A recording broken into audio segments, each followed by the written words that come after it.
Conversation podcast where we have comfortable and uncomfortable conversations. I am your host, Juice, aka No Ordinary Brother.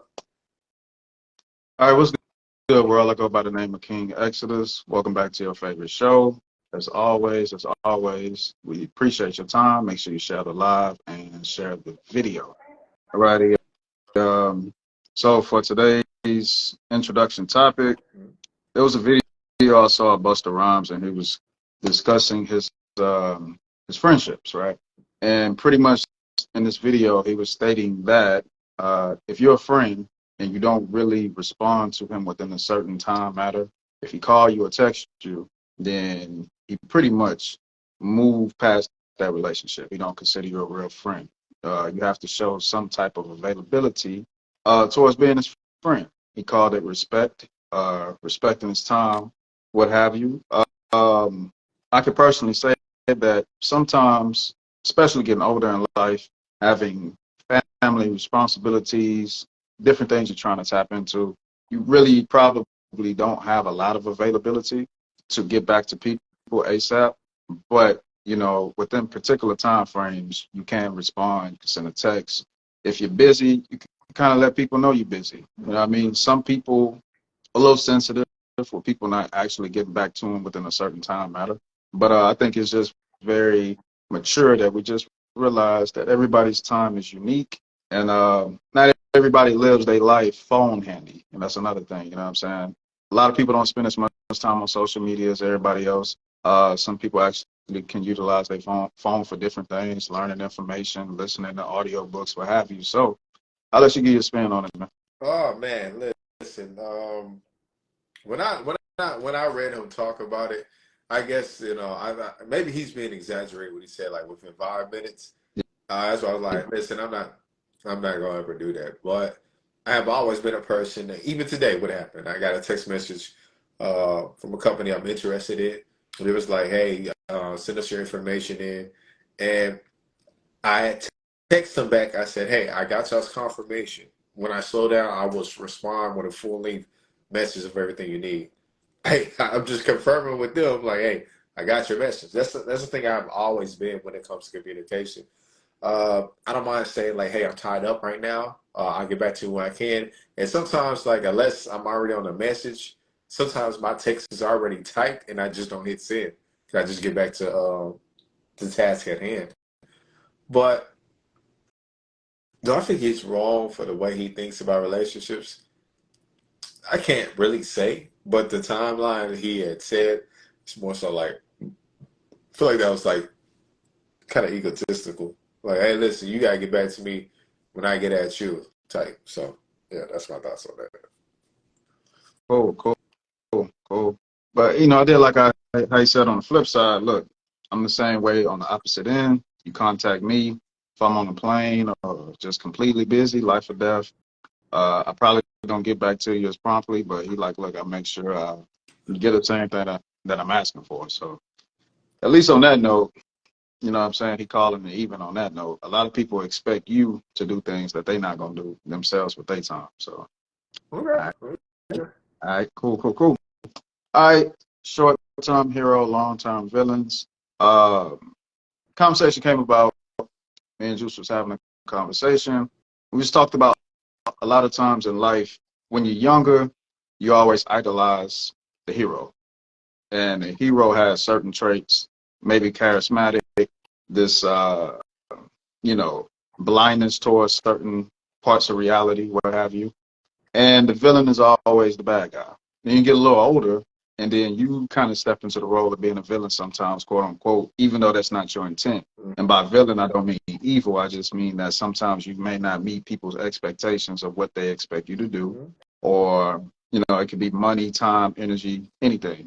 So it's just very interesting how throughout life we tend to view these characters differently, whether they're the hero or the villain. Um, we'll tap into actual cartoon characters to make it interesting, and then we'll tap into real life scenarios from being a friend, family member, a parent. Nobody wants to be the villain, parent, what have you, quote unquote, the disciplinarian. But, you know what I'm saying, the cool parent 9 times out of 10 probably won't raise a productive child. So we'll keep it a wide range of conversations on the topic. I'll let you do your thing. Oh man, when it came to the subject, I more so came. I told X like, "Yo, who's some characters we could put into this idea?" You know, I chose Magneto, the Joker, Two Face, and Jean Grey, aka Dark Phoenix. Right? These were all characters within a comic book series that were once on the good side. Right? Then as they got older and they just realized that it's like, yo, the system is not what we thought it was. The things we were protecting is not what we thought, how we thought it should be, right? Magneto was one of them. Right. One of the very most talented X-Men ever was.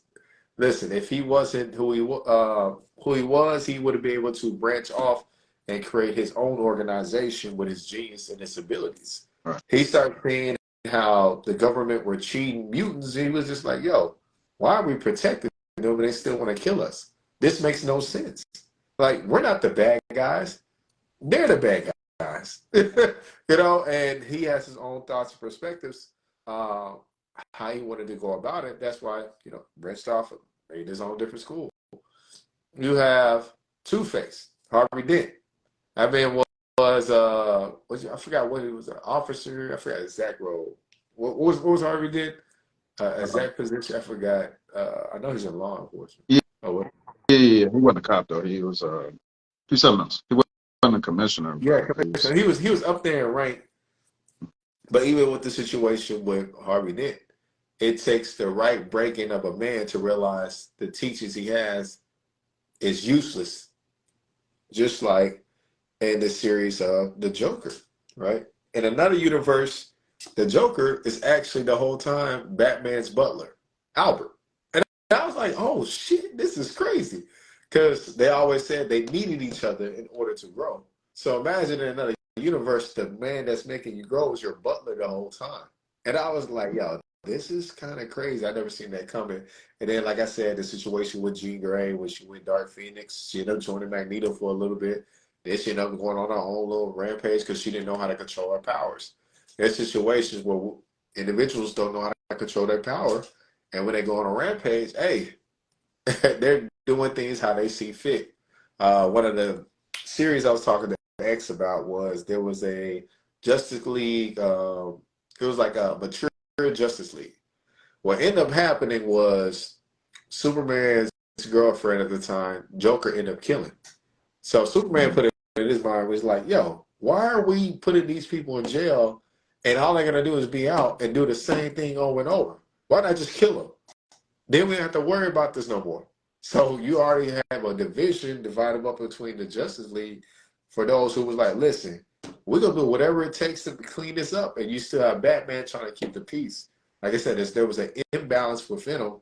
But once things has happened and the mindset has shifted, hey, things take a whole turn. Superman was killing people that whole time. But yeah, you back on the subject here. Okay. First breakdown I'll tap into is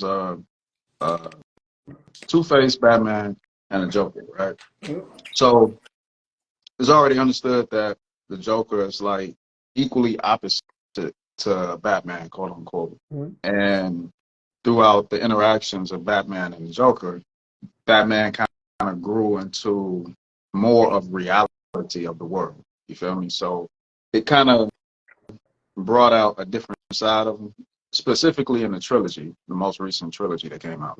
And it's very interesting because when they created Two-Face within this scenario, he was a good guy that ended up losing things that he endeared close to him, which made him turn bad. You know what I'm saying? Some people feel as though if you can't beat them, join them. They can get pushed to the limits to where if they lose things that they hold close to them that keeps them in that peaceful state, then it brings out the negative energy in them, quote unquote. So him uncovering how much dirt was in the political system, within the policing system, it turned him back, quote unquote. So he committed a murder, and Batman knew, and the commissioner knew. The only two people that knew, and of course the Joker. He set it all up that way. Right. So Batman decided, well, I don't want this hero to be looked at as the villain that he became. So I'll take that. So the commissioner was like, I don't agree with it, but Batman, he made that decision at that point that him being the villain was a better choice than Harvey being portrayed a villain. So he wanted Harvey to die a hero, so he would temporarily live to be a villain. So in real life, we're forced to make decisions and play the role, quote unquote, of the villain, maybe to possibly save an image of someone else. To, you know what I'm saying? These types of things happen. Sometimes people can tell lies, not necessarily with the intent to negatively have an impact, but for the greater good. It happens all the time. Right. You know what I'm saying? People who have religions, belief systems. Maybe not everything is accurate within that belief system or religion, but certain lies and stories give people hope. It gives them discipline and guidance.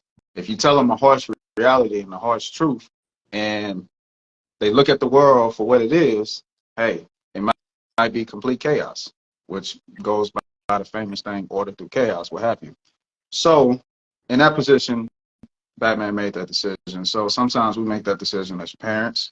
You may have to enforce some type of disciplinary actions on your child, and that child can look at you as the villain temporarily, but some parents can't live with that, seeing a child cry, seeing a child unhappy, but that's critical in the development of that child being a productive citizen. So that's my little rant on that. Sometimes the villain isn't necessarily, quote unquote, the real villain. You know what I'm saying? Sometimes the hero can actually be the villain. You see it in politics all the time. Most likely the politician that you love the most is the one that's fucking you the most.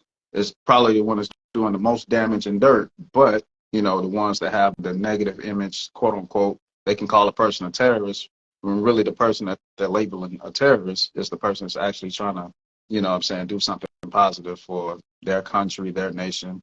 So going back to the like religious thing, if somebody want to come take your land and they just outright take your land or take your resources, then they're a thief, a criminal, a murderer. But if they say, hey, I'm doing it in the name of my God, or I'm doing it in the name of survival, I'm doing this, you know what I'm saying, for something positive, now that negative act becomes positive within the eyes of the people that's viewing that person. So you got it. No, that was beautiful. 'Cause like I said, everybody who sees wrongs might see something that's right. Uh, the, what he's saying, like taking blame for other people's action, we call that falling on one sword.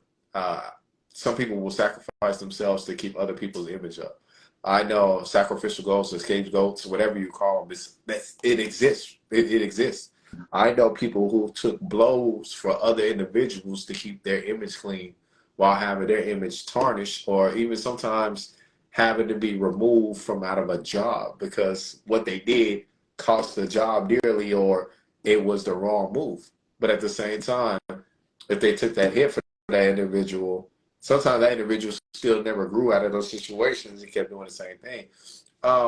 This is the thing, right?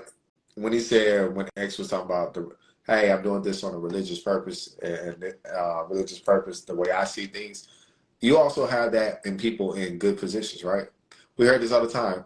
Law enforcement is a good cop, bad cop. They're still cops at the end of the day. But you got one that's playing one role that's trying to get information. You got another person playing another role trying to get information on you. But are you going to be like, hey, he lied and make this person take this plea deal or say it on tape? Or are you just going to say, hey, he's doing his job? Mhm. And it's a lot of situations like that because parents will do the same thing, right? The father might be going in there, listen, I'm going to go discipline him. I just need him. I don't want to do it, but I just need him to confess. So that's when sometimes the parents will come to like, listen, I'm going to lay down the law, but if you could get him to confess, I'll give him a different discipline instead. So we got to look at things on a multi-layer when it comes to these interactions. I know for myself, everybody, I thought that was a hero at one point. Like I said, the older you get, you start realizing, like, yo, everything I was taught was the goddamn lies. You know what I'm saying? For instance, like how to treat a woman. Realizing, like, yo, every woman has their own actions, their own mindset, and they told me told me you got to be a gentleman, open the doors, have flowers, make sure if you go dance for the woman, ask for the dance. Like you got to. I'm like, yo, you got to do it. Listen, I'm telling you, my grandmother tried to make me so straight and narrow is ridiculous, and I remember trying it like one or two times and realized that doesn't work. So, like I said, your perspective shifts as you get older. And then when you start doing things that they say you should do, then you realize it gives you results. Then it's like you're doing it in a bad manner. But if my results is giving me the things that I wanted, how are you going to tell me that's bad at the end? That's why there's always good persuasion and then there's manipulation. Okay, okay. All right, all right. I gotta do this, man. I'm a huge Star Wars fan. Favorite character, Darth Vader. Um, Vader's story. Grew up a Jedi. He was taken from his mother because he had potential, what have you. Trained to be a Jedi. Grew up within that system. Became, a great warrior. Knew how to do a lot of things. He always felt like he's been held back. He didn't advance as quickly as he thought he should have. He really didn't understand the politics behind a lot of things. You know what I mean? So, long story short, he ended up falling in love with a woman that was in politics, that was outlawed for a Jedi to even have sex, fall in love, get along with somebody in politics. So he's breaking all these rules. Came to smack back, man. God damn, Right. bro. So she ended up getting pregnant. He gets a vision that she's going to die during childbirth. So he already lost his mother. So he has this uncontrollable rage. And, what they call him, the chancellor, come holler at him. And pretty much he tell him, look, I run the dark side. And, Anakin immediately, get ready to chop his head off. But he like, look, I can save your family. So he thinks. He starts seeing different things going on within the Jedi that they not standing for what they should. And then at the same time, he want to save his family. So he becomes, he joins the dark side, put the murder game down on the Jedi, wipe everybody out that he can, have a big fight with Obi-Wan, lose the fight, gives birth to Darth Vader. So, long story short, sometimes, once again, people can feel justified in wrongdoing to the point it's not wrong anymore. Like, we know robbing and stealing is wrong, but if I can cloak it and hide it under the terms that I'm taking from you to feed my family, well, it changes the whole game at that point. And then we can implement the energy in the music to where people can listen to music that's people talking about robbing and jacking people all within the music. So then this creates a culture of, I don't have to necessarily work for it. I can just take it from you. And that's okay. You know what I'm saying? We say things like the first law of man is like the law of self-preservation, what have you. I've never read that nowhere. But people say it and it sounds so deep. Yo. And then in other people's reality, we should show love and respect to everybody, and love is what keeps the world going. So it's just interesting how different people see the world. Some people think self first. Some people think, what can I do to impact others first? And some people feel like that's the road to success, whatever. But going back to Vader, the Vader scenario, some people just don't fit into certain systems politically. Certain people just really have their own ambitions, and that was the cover up. You know what I'm saying? He was doing what he was doing for his family, but his ambition was so deep, he wasn't going to be controlled for too long. So a lot of people will, quote unquote, do anything for their own personal ambition. We watch shows like Power, where shit, Ghost, my boy, did Ghost fuck over a lot of people? He did. You know what I'm saying? But he also listen. Don't talk about that. That's your boy. Like I said, that's my boy. He fucked over a lot of people, but at the same time, he protected and he loved a lot of people. So different people viewed him differently, what have you, and you can't really control that. Like I say, to some people, he was a hero. Some people, he was a villain. Darth Vader, on the other hand, I don't think nobody looked at him as a hero. So it's just very interesting how certain people can view your actions and your impacts. I'll let you do that. You can go ahead. Oh, man.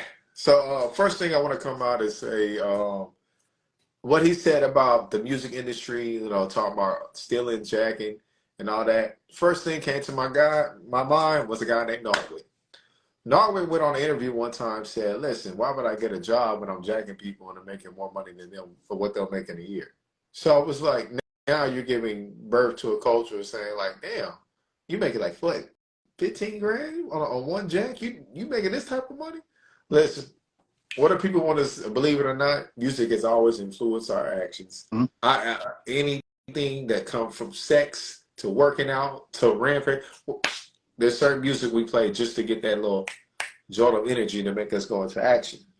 One of the things I want to talk about is at times rejection also creates the monster and the villain, right? One of my favorite movies to the day I die, and I keep watching it because I love it. The Incredibles, right? Mr. Incredible had a situation where there's a little boy who was trying to oppress him, trying to be his apprentice. During that situation, his name was Buddy. Buddy just wanted to be a hero. He took what Mr. Incredible said. He said, "Go home, buddy. I work alone." Like basically, like, listen, I work alone. I'm a solo person. He went back, took all that rage and anger because he wouldn't take him as an apprentice and became a villain. His villain name was Syndrome, right? Syndrome was just birthed out of rejection from a hero. So we don't pay attention to how sometimes villains get created. Some of them want just to be accepted by a hero that wouldn't take them, they see them as worthy, or when that hero really understood that if I train this person, they're not ready, or they could cause chaos. Case in point, you have people that are master martial artists who have to be cautious of the people they train. Why? Because once they get registered and they're doing violent acts in the public, guess who gets stripped of their titles? Their master.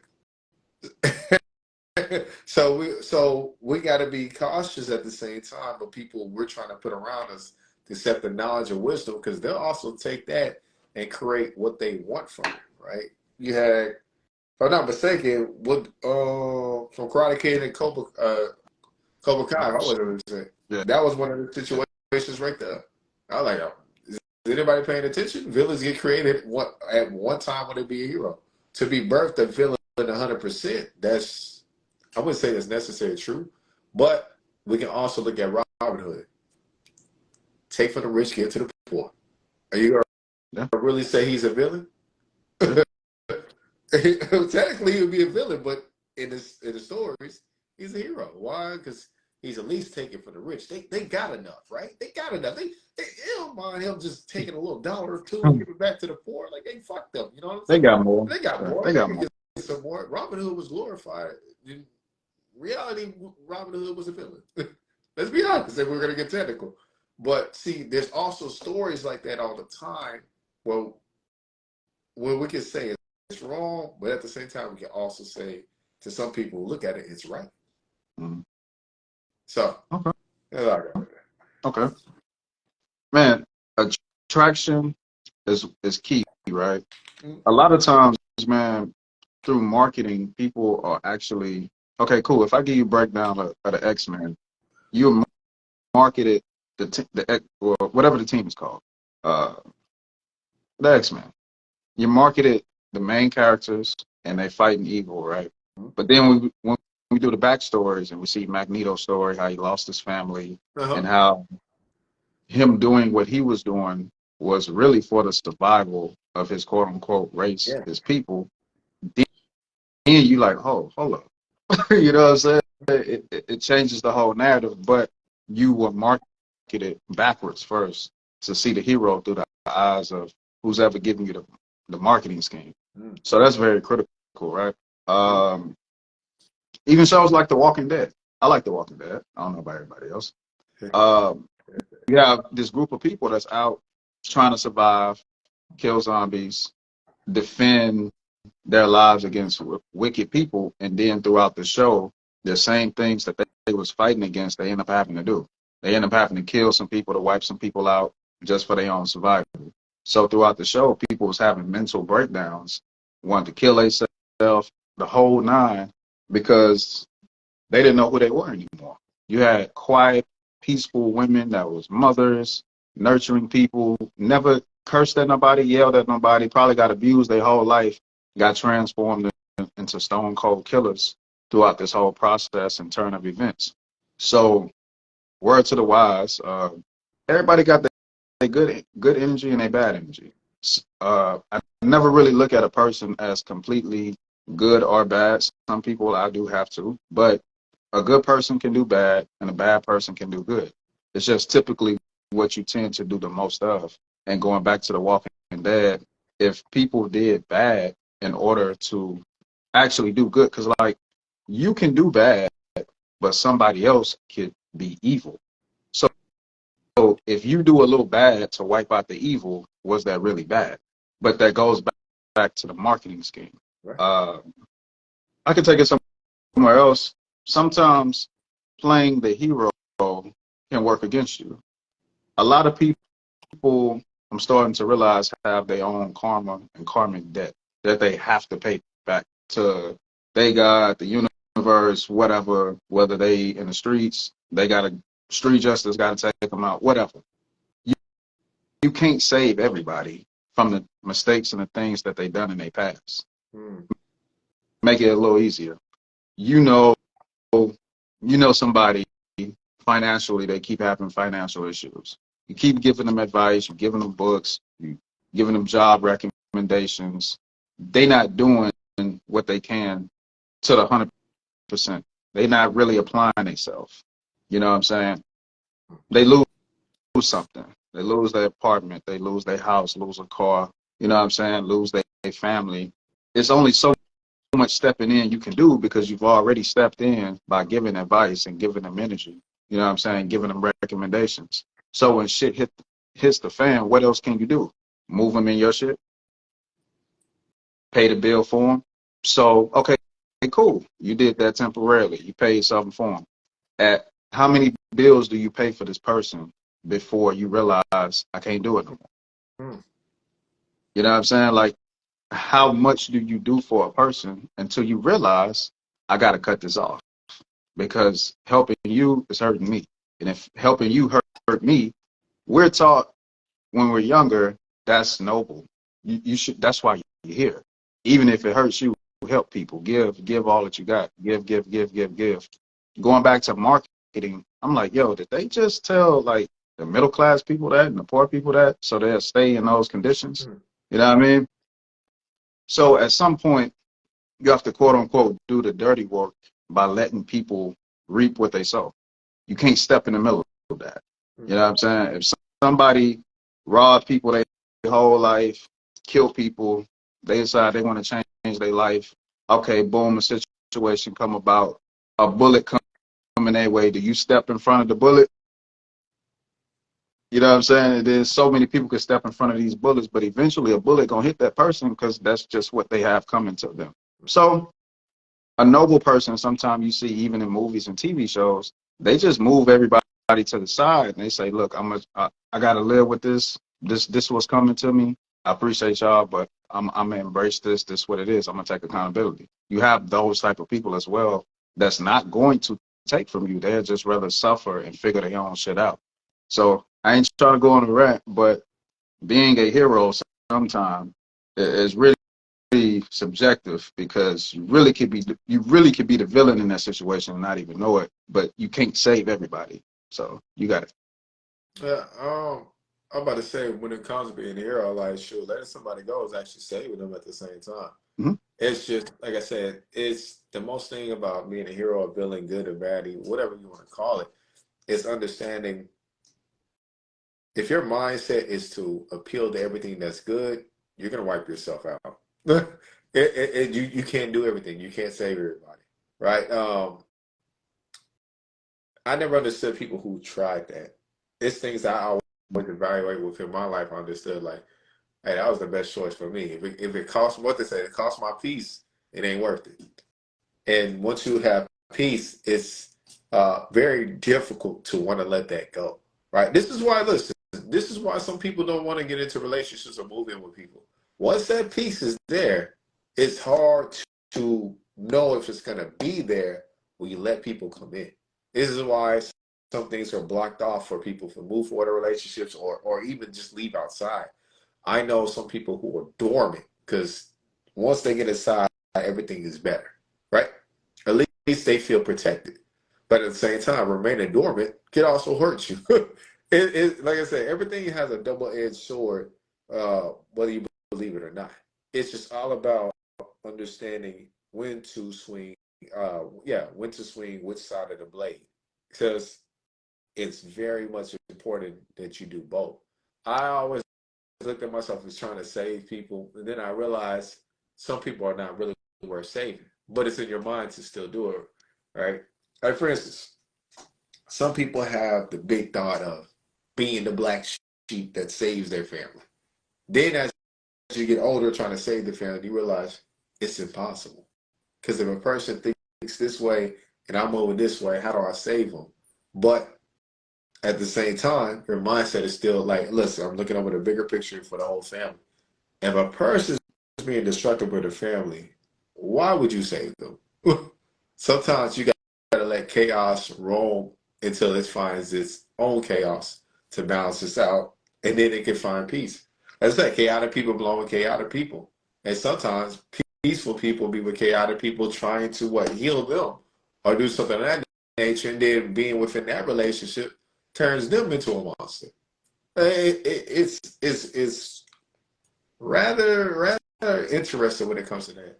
That's why I said, depending on who you give authority over, people will say, "Yo, that's what's the word I want to use?" If you give somebody authority over to you, they'll be like, "That's the greatest thing you can do." But at the same time, it can be the worst thing you do.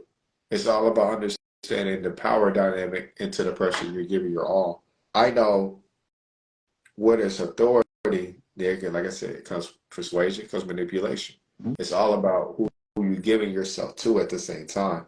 One of the key things that I always realized when it came to, regardless, like I think the only biggest villain situation I ever looked at was Pinky the Brain. When he said, "Pinky, what are we trying to do? We're trying to take over the world, trying to take over the world." So when I looked at cartoons like that, sometimes I would also look at what they're trying to instill.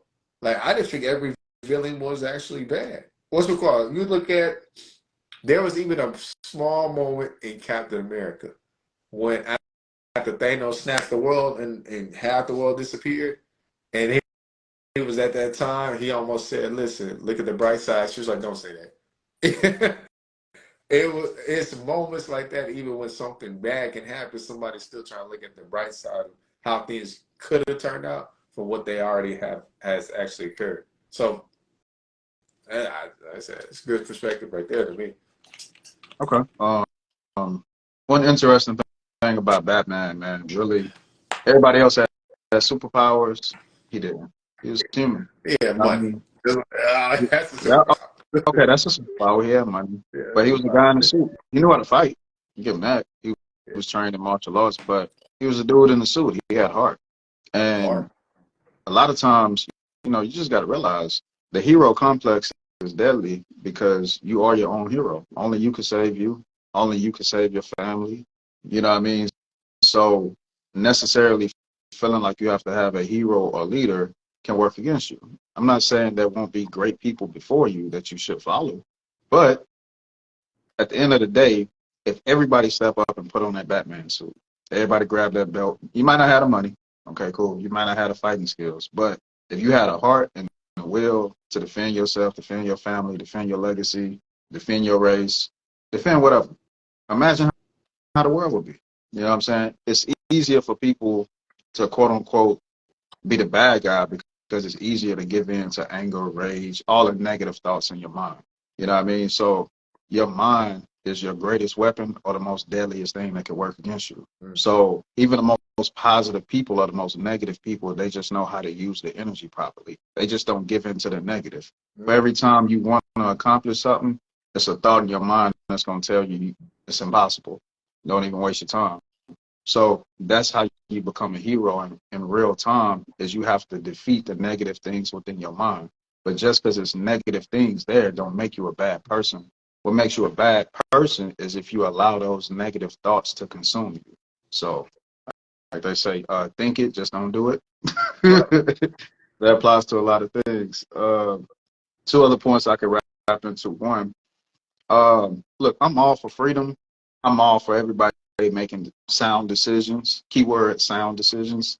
But I also look at freedom as being a negative thing. You know what I'm saying? In America, I think sometimes we have too much freedom. You Um, know, I'm gonna laugh at that, bro, because I be telling people too much freedom, man. it can work against you.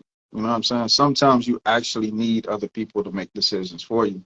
And that's just the reality of it. You know what I'm saying? Some people get their kids too much freedom. Some people just have too much freedom. And but like I said, you have the same 24 hours in a day as anybody else. So certain people utilize that freedom to the utmost. They make sure they don't waste an hour. They don't waste, you know what I'm saying, no minutes, no seconds. Everything is about it, improving themselves and becoming better. So it's very just interesting here how we can look at other nations and countries, and then, like for example, when we go to war with somebody, we say, well, yeah, they killing their citizens over there. That's wrong. Well, what do we do here? Hey, Do you know what's in your diet? Have you read those ingredients? Like, with you know what your I'm saying? That backyard, we have the yeah, we got the whole system of, you know, like capitalism is good and bad. mm-hmm. Here, you can open any business. No one's going to stop you from doing it necessarily. You have the freedom of the internet. In other countries, you don't have that. You can't just open a business, run it, and become a millionaire or a thousandaire, what have you. If the business isn't allowed for you to run it, you can't. So the freedom concept here is very interesting. Some people look. I'm black in America. At times, I hate America, but realistically speaking, this is the place. Where else are we going to go to have the freedom that we have here to actually utilize it for our best improvement? You can't really go too many places and do it. But like I say, some people will choose to go like it was a post one time and it showed different countries their school lunches, and like America is like at the bottom. It's the most unhealthiest place. Right? Hell yeah, it is. You know what I'm saying? So you just have so many different layers of this quote unquote freedom and how it can work for you and against you. So if you know what I'm saying, self-educate, follow the right people, you have the right conversations, you study the right things, you eat right, live right, you actually can use this freedom to the utmost. But then, like I say, sometimes some people need to be told what to do. That's just realistically. Some adults never really mentally became adults. They physically are adults, but mentally it's not there. They can't make sound decisions. And then these people reproduce freely, and that's another thing.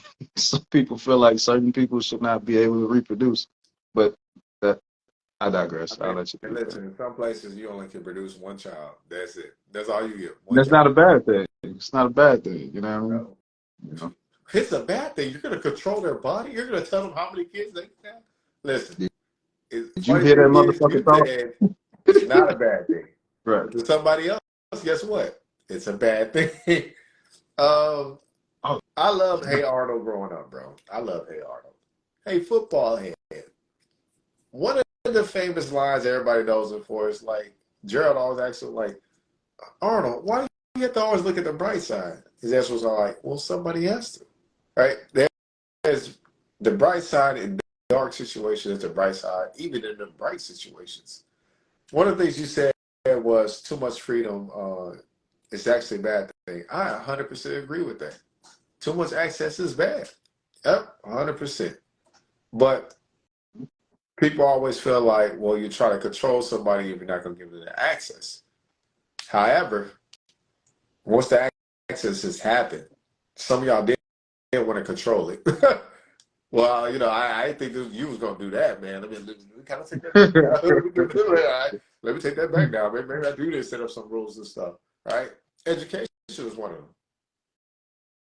Once black people got access to that, it was like, listen, um, they're trying to make frats. They can't join, all right? Blacks want to create their own frats. You know what I'm saying? It's certain access points you get denied because then they fear what would happen once you gain access. That's another thing. That's why there's certain cutoff points. We was talking yesterday, redlining within the community. All that's there for a reason. People fear what you might actually become. But me being who I am, I also say, listen, for everything they have where they deny you access, I always know there's a back door and understand you might actually need to have somebody who who has attained that access to get to the other side. I said it before. Certain points in my life now, I notice people I walk with, they're my code key, they're my access.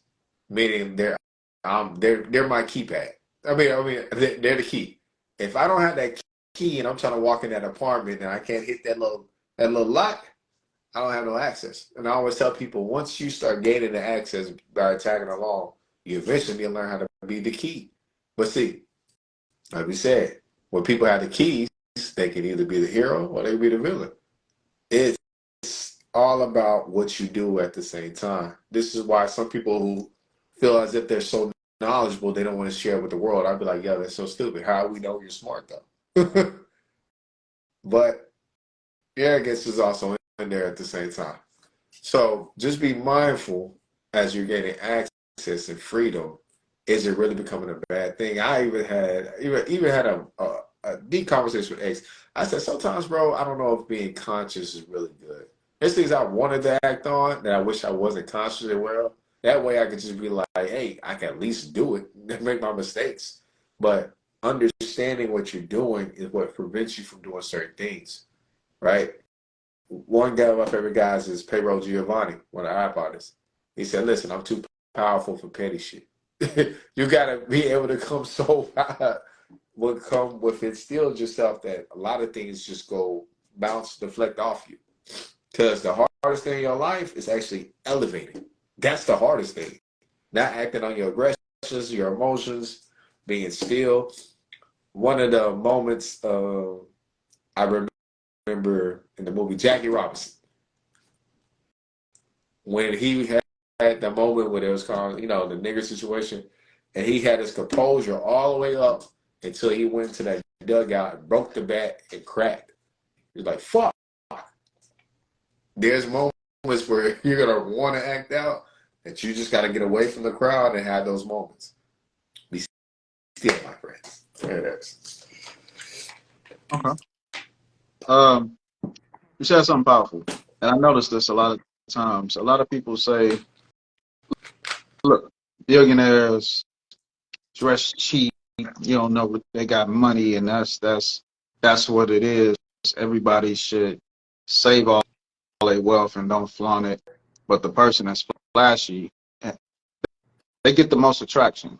You know what I'm saying? Everybody want to be like them, low key, and then some people express it, and then other people hide it, and then they show hatred, and they say that person is being arrogant because they're showing the world what they got. Look, in the real world, some people look at it like, look, the person that shows their wealth but still teaches you things to become wealthy, that's the person that's righteous because they're not hiding it. If I hide my wealth, 9 times out of 10, I won't teach as many people how to obtain what I have because I'm hiding.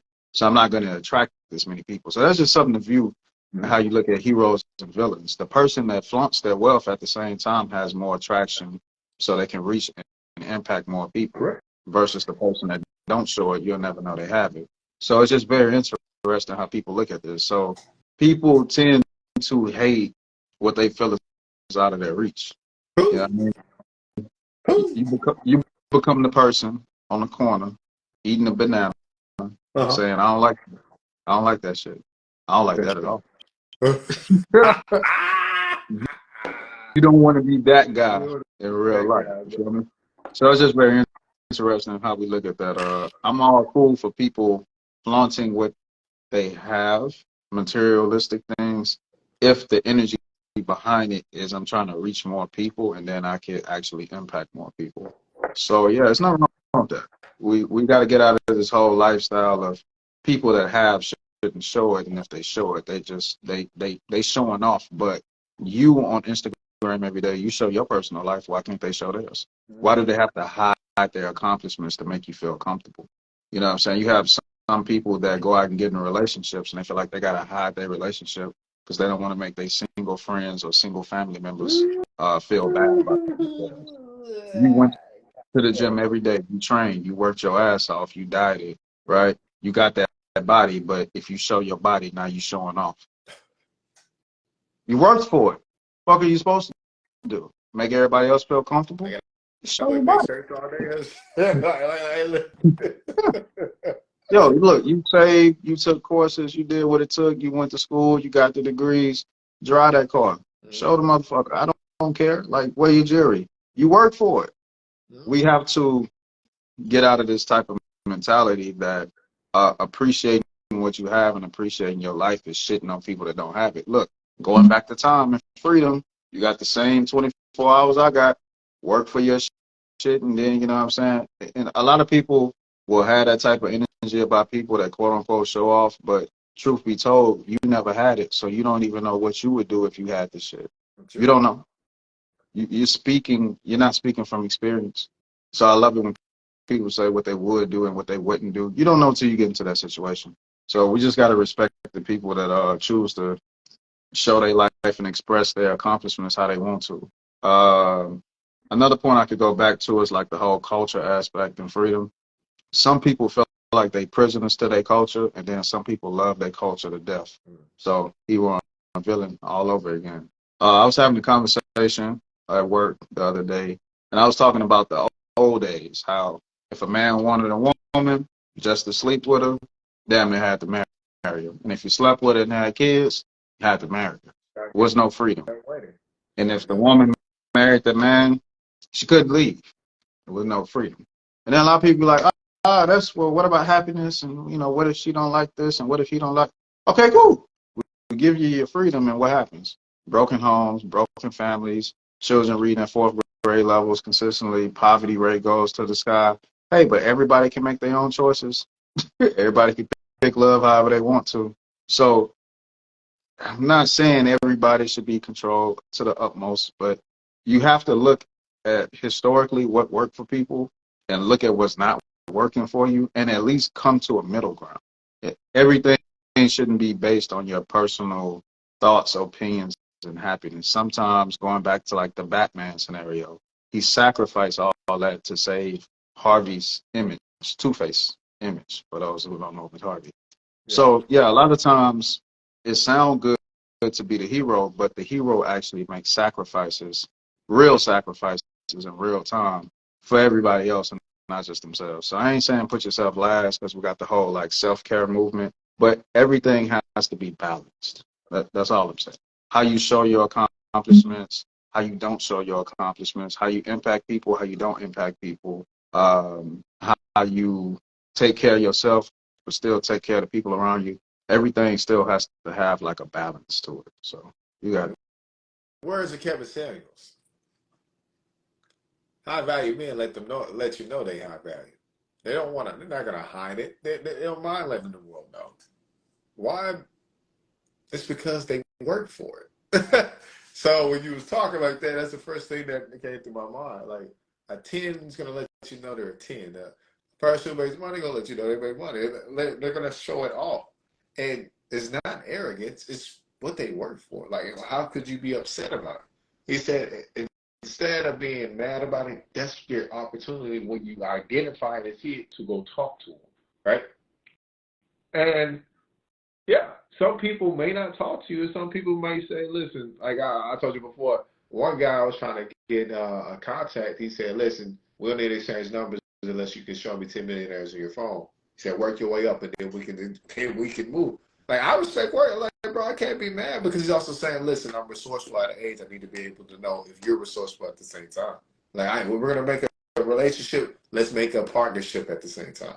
It's people that move 100% like that. Like, listen, what we need friendships for? Like, what can we do with each other? Like, what can we benefit off exchanging numbers besides conversations at this point? I mean, I can mentor you, but that'll take away time I have for other people that's already on my level and people I'm already mentoring. So I respect a lot of, and like, I respect people who put rules and guidelines. I love it. Like I said, what do you like about? I respect the hierarchy. I always have. Like, bro, I understand it. Without hierarchy, bro, a lot of shit be chaotic. People just feel like they want to be there just because it's their time. Like, well, listen, you ran a country for 4 years. We know you got all your background and stuff, but look, I feel like I can do the job better than you, man. Based on what I see, we went wrong here, went wrong here. I wrote some notes, but yo, look, wait, what have you done that makes you qualified? That's another thing, qualifications. Imagine we got rid of qualification and anybody can fucking do it. That would always be your problem. Because just feeling like you do something, you gonna fucking fuck up, right? I remember a couple of times my friends have told me, "Hey, listen, there was jobs I wasn't qualified for, but I knew how to fill out an application. Went there, fucked everything up, and got fired. But yeah, I remember through your mistakes, now they got to clean up everything you did. That's the crazy part. So that's what I'm saying. Qualifications that's been in place has always helped us out maintain, sustain, and grow. So remember the structures that are in place as you move throughout. And remember, same thing that made you a hero in one eyes is going to make you a villain in another eyes. Yeah. Yeah. Right? Listen. It'd be conversations I'd be having with some women. They'd be like, well, my daddy told me this. Oh, he's a hero to you. But then when you tell me more stuff about your dad, I'm like, I don't know about that. I mean, I can understand he's your savior, but the other stuff, man, I don't know if he measure up to being a hero like you think he did. Yeah. But Yes. that's pretty much it right there. Yeah.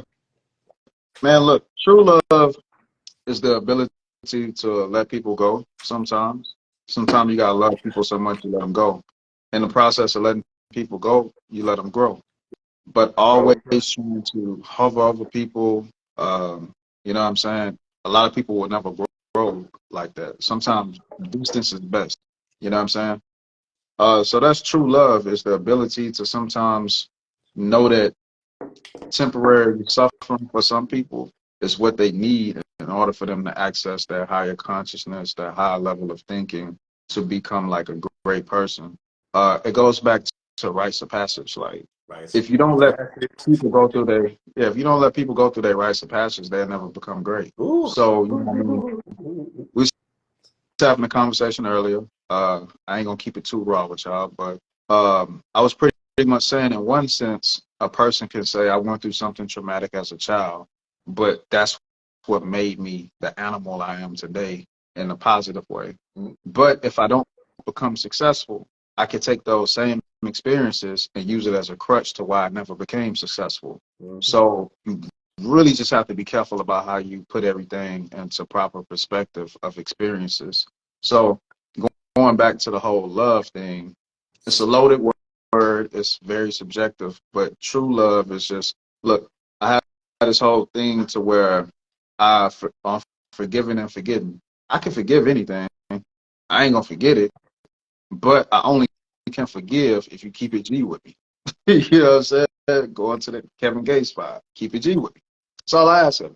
You know what I'm saying? So there's certain things that people live by that help them keep certain relationships and prosper and grow and utilize love properly. And one thing I can say is my pops, for example.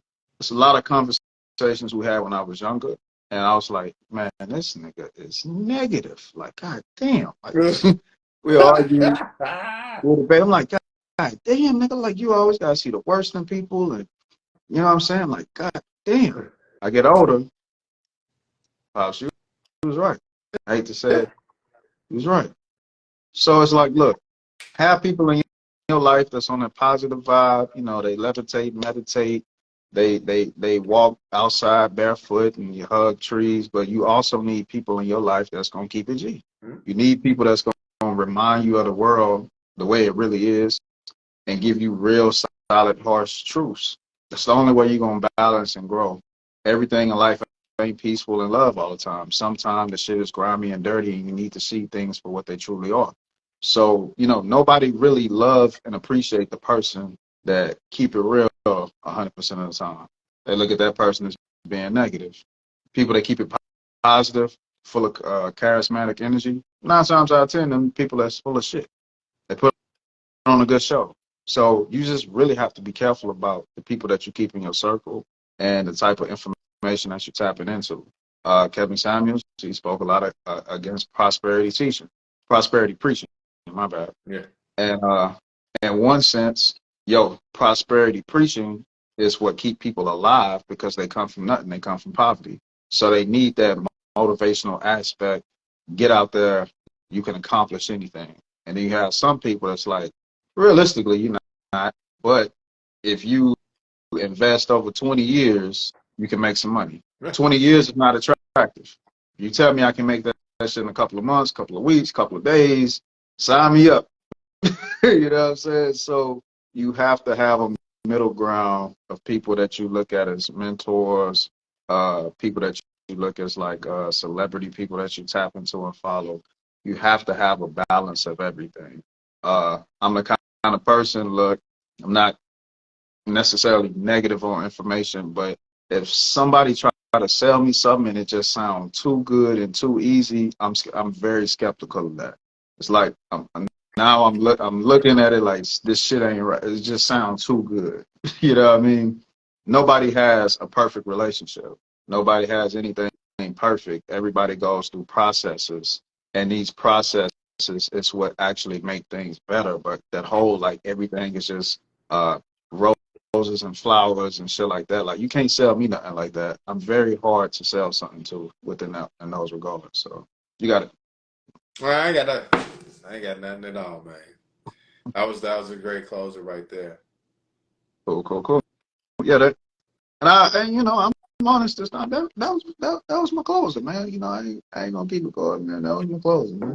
No, I had to move off screen on that one. I'm gonna be like, all right, so this is my last thing, and I go on for about another 30 minutes. But no, that's it. I think we did our job on that. I actually this look, I just lie. He's the villain, y'all. Well, no, I guess I'm gonna ask you a question I already know the answer, but who would you say like in the social media world would be like your favorite villain?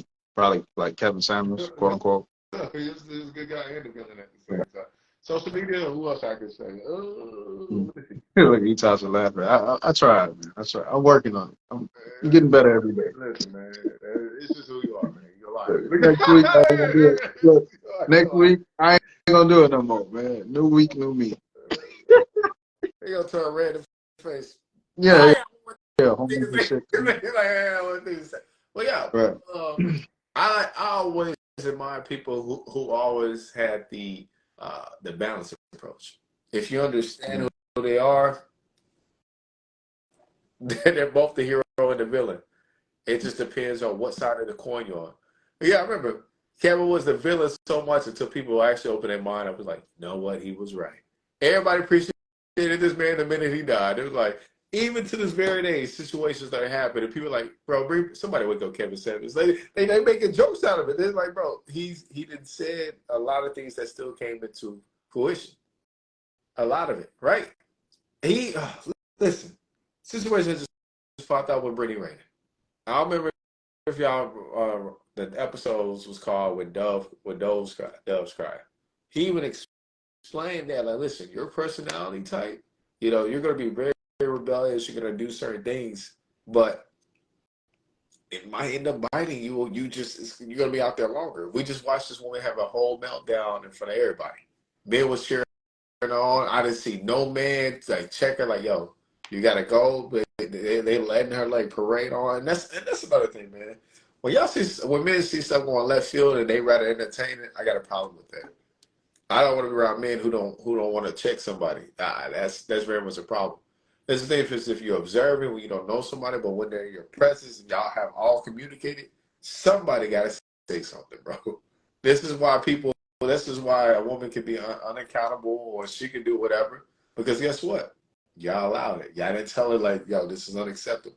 This is why one of the biggest things when I brought up fathers and their daughters is, if a father never really just told the truth to his daughter, like, hey, listen, he needs to give you everything. And in fact, one of my clips that just went on, when you say, hey, hey, he needs to give you the world, he needs to be able to provide, he needs to do all that for you. You got to be able to ask your father, did you do that for another woman?